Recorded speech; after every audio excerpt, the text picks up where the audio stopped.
कितने की माइलेज दे रही है ये? सिटी पे 19 निकाल देती है, 19-20, बट हाईवे पे लेके जाओ तो मैक्सिमम इससे मैंने 28 लिया है। 28 की माइलेज? 28 की डीजल mileage, में? बिल्कुल।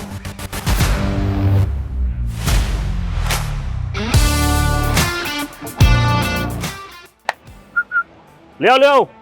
हाँ थोड़ा आगे, थोड़ा पीछे पीछे पीछे, थोड़ा सा। हाँ बस ले आओ। स्वागत है आपका तेरी गाड़ी में के इस नए एपिसोड में। और आज का एपिसोड बड़ा खास है क्योंकि इसके अंदर हम लेकर आ रहे हैं एक सब कॉम्पैक्ट एसयूवी, सब 4 मीटर एसयूवी Hyundai की वेन्यू।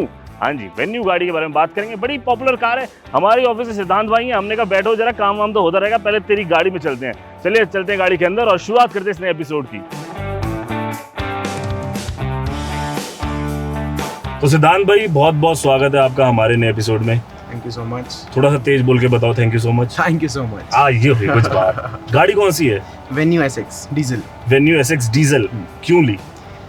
डीजल का शौक बचपन से ही था। बचपन से डीजल का शौक? हाँ, सूंघने का, पीने का? नहीं, बचपन से ही डीजल कार चलाई है मैंने। ट्रैक्टर चलाया था बचपन में। अच्छा। तो डीजल इंजन का अलग वो क्रेज था मुझे कि डीजल इंजन की पावर ज्यादा होती है, पहाड़ पे मजा आता है, तो इसलिए डीजल कार ही लेनी थी मुझे। डीजल की टॉर्क ज्यादा होती है इसलिए मजा आता है। ज्यादा होती है इसलिए मजा आता है। कितने की पड़ी है गाड़ी ऑन रोड?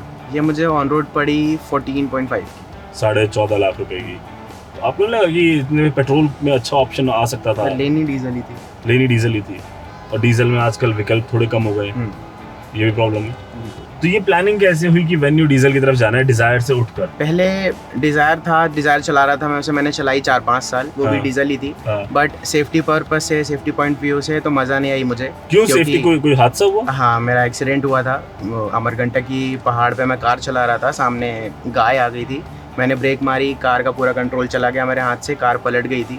उसके बाद मुझे समझ में आया कि कार में ना ABS था ना कुछ था, उसकी वजह से सेफ्टी पॉइंट से बिल्कुल अच्छी नहीं थी। बाकी परफॉर्मेंस में गाड़ी अच्छी थी, कहीं पे भी ले जाओ, कुछ भी करो, माइलेज अच्छा, सब कुछ अच्छा, पर परफॉर्मेंस अच्छी नहीं थी। सेफ नहीं थी गाड़ी? सेफ नहीं थी। और फिर मैंने Hyundai सुना कि Hyundai सेफ। अच्छा, पता है वैसे आपको Hyundai की सही प्रोनाउंसिएशन क्या है?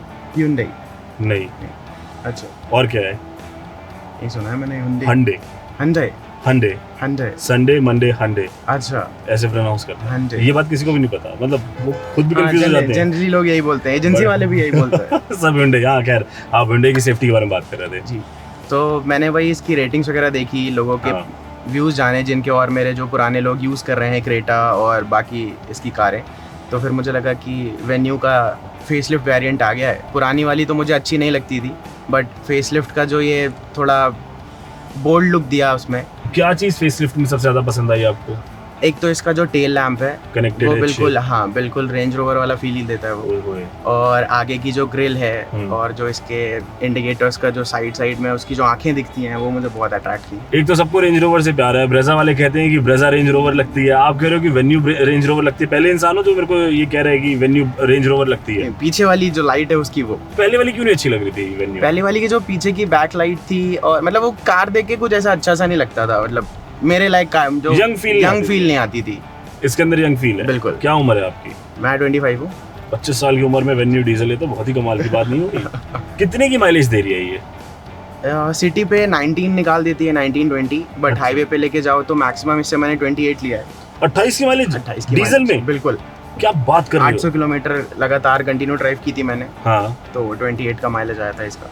अच्छा, सेकंड रो के बारे में आपका क्या ख्याल है? क्योंकि जब Hyundai ने जब ये वेन्यू लॉन्च करी थी तब उन्होंने कहा था कि सेकंड रो हमने बहुत इम्प्रूव कर दिया है, स्कूप शेप सीट्स बना दी हैं। तो क्या इसका फायदा जब आप लॉन्ग जर्नी पे जा रहे हो ज्यादा लोगों के साथ आपको महसूस हुआ है सेकंड रो में? मुझे लेग स्पेस थोड़ा कम लगता है, बाकी क्रेटा और इन सब के कंपैरिजन। क्रेटा तो खैर सेगमेंट ही अलग हो गया, बट लेग रूम इस सेगमेंट में, जैसे महिंद्रा की XUV है 300, उसका लेग रूम ज्यादा है इसके कंपैरेटिवली सेकंड रो में। हाँ। अच्छा, और बूट स्पेस एक प्रॉब्लम रहती है, जो ये सब 4 मीटर SUVs बन रही है, जो छोटी SUVs बन रही है, इनके अंदर बूट स्पेस एक चैलेंज होता है। आपने बताया आप ट्रिप करते हो लंबे, तो बूट स्पेस काफी रहता है या फिर आपको मेरे लिए तो काफी रहता है? काफी रहता है। कितने लोग जाते हो आप लोग जनरली?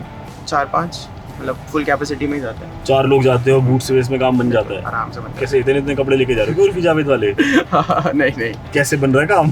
बच जाते हैं, डफल बैग आ जाते हैं, 2-3 ट्रॉलीज आ जाती हैं। सर्विस कराई अभी तक? सर्विस तो हुई अभी? हाँ, 2 सर्विस हो गई इसकी। पेड हुई है कोई? अभी पेड है, अभी दोनों फ्री हुई। दोनों फ्री हुई और उसमें कोई खर्चा नहीं आया? मिनिमल जो खर्चा, वही जो इंजन ऑयल इन सारी चीज़ों के होते हैं, 4,500 लगे थे मेरे। फ्री में भी 4,500 लगता है? मतलब वो इंजन ऑयल का तो आपको देना पड़ता है। देना पड़ता है? हाँ, मैं तो मतलब फ्री में सर- ले लेता हूँ, मैं हाथ पैर जोड़ के मैं फ्री अच्छा, इसके इंटीरियर के बारे में बताओ। डुअल टोन इंटीरियर है, ग्रेज कलर का इंटीरियर है, आप कोई अच्छा टच स्क्रीन इंफोटेनमेंट सिस्टम है, क्या कहना है इनके बारे में? सर इंटीरियर तो पुरानी वेन्यू है, इसका मुझे ऑलमोस्ट सेम ही लगता है। उसका पूरा ब्लैक था क्या? हाँ उसका ब्लैक था, हाँ। बट ये जो बाकी फीचर्स वगैरह हैं और जो शेप है वो सब कुछ सेम ही थी, बट ये डुअल टोन है, ये इसलिए ज़्यादा अट्रैक्टिव है। अंदर बैठ के हाँ फील आता है कि कॉकपिट में बैठे हुए हैं। अच्छा, कॉकपिट है, jet wet type feeling. Diesel है सर 1.5। अरे है, डीजल की दीवानगी ही अलग है। अच्छा, ऊपर सनरूफ भी है, Sunroof भी इसको है। बोल के कोई बाहर तो नहीं निकलता ना?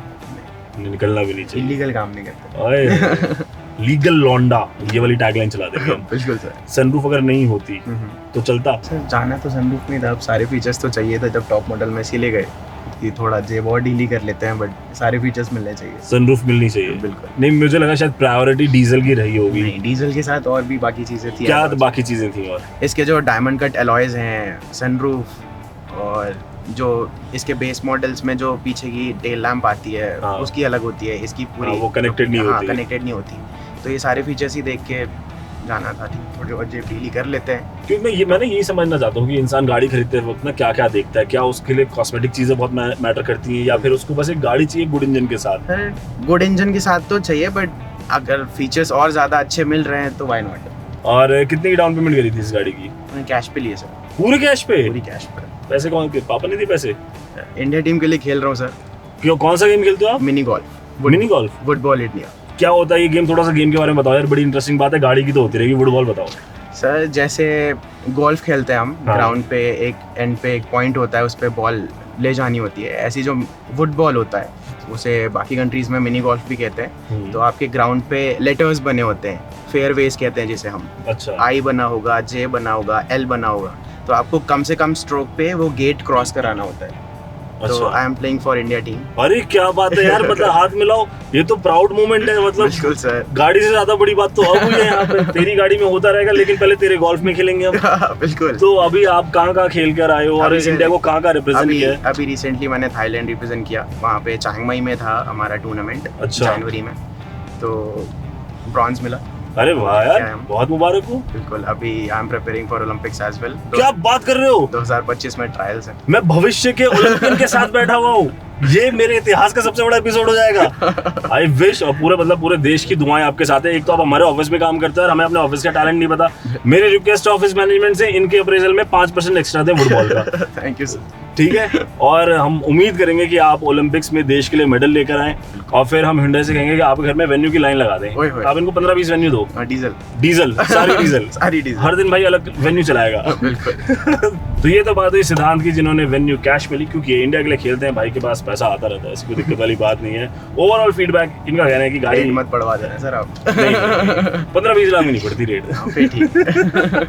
भाई बहुत तारीफें कर दी, कुछ तो बुराई करो, कुछ तो गलत होगा इस गाड़ी के अंदर। अभी तो फिलहाल कुछ समझ नहीं आया, आप बताइए अगर आपको कुछ बुरा लगता हो। नहीं, मैं बताऊंगा तो यार देखो वो बायस्ड ओपिनियन हो जाएगा ना। नहीं, आप- मेरा काम जनता का ओपिनियन लेना है, आप- जनता पे ओपिनियन थोपना नहीं। आप भी इतनी देर से गाड़ी में बैठे हैं, गाड़ी चल रही है, बातचीत हो रही है, आपको क्या फील हो रहा है? क्या मेरे बुराई हिसाब लग से रही तो है? देखो जी, बड़े बड़े इंजीनियर लोग, बड़े बड़े डिजाइनर लोग, बड़ी बड़ी कंपनियां इतना सालों का रिसर्च करके गाड़ी बनाती है, जी। तो हम आप कौन होते हैं उसके बारे में ज्यादा बुराई करने वाले? मैं तो बिल्कुल नहीं, क्योंकि मैंने पैसा भी नहीं दिया। आपका तो फिर भी हक बनता है कि 15.5 लाख रुपए आपके दिए, छोटे भाई की गाड़ी है। 15.5 लाख रुपए दिए, तो आप तो बुराई कर सकते हो। बट ओवरऑल मेरे को भी ठीक लगता है, मेरे को ऐसे कोई इसके अंदर प्रॉब्लम नहीं है। मेरे को एक बूट स्पेस को लेकर इशू था, बट वो आपने कहा कि देखो बूट स्पेस का इशू ज्यादा नहीं है, वहाँ पर मामला ठीक चलता है। चलिए, बहुत बढ़िया बात है। तो अगर आप वेन्यू खरीदने का प्लान बना रहे हैं तो उम्मीद करता हूँ इस वीडियो से आपको मोटी मोटी बातें समझ में आ गई होंगी। गाड़ी के इंजन परफॉर्मेंस, माइलेज वगैरह, इन सब के बारे में हमने चर्चा कर ली। बूट स्पेस, इंटीरियर स्पेस, लगभग जितने पॉइंट्स हो सकते थे उसको हमने कवर करने की कोशिश करी। आपकी क्या राय है वेन्यू वर्सेस ब्रेजा में? ये जरूरी है। आपको क्या लगता है, सिद्धांत को क्या ब्रेजा खरीद लेनी चाहिए थी? क्या उनको अपने मन से वो वहम निकाल देना चाहिए था जो हादसा उनके साथ हुआ है? निकालना चाहिए था? नहीं। ये बात आप कमेंट सेक्शन में आके बताएं। बाकी जब भी गाड़ी चलाएं सीट बेल्ट जरूर लगाएं और अपने आसपास एक सुरक्षित ड्राइविंग एनवायरनमेंट बनाएं। मेरा नाम मानव है, एक अच्छे मानव बने। जय हिंद कहें।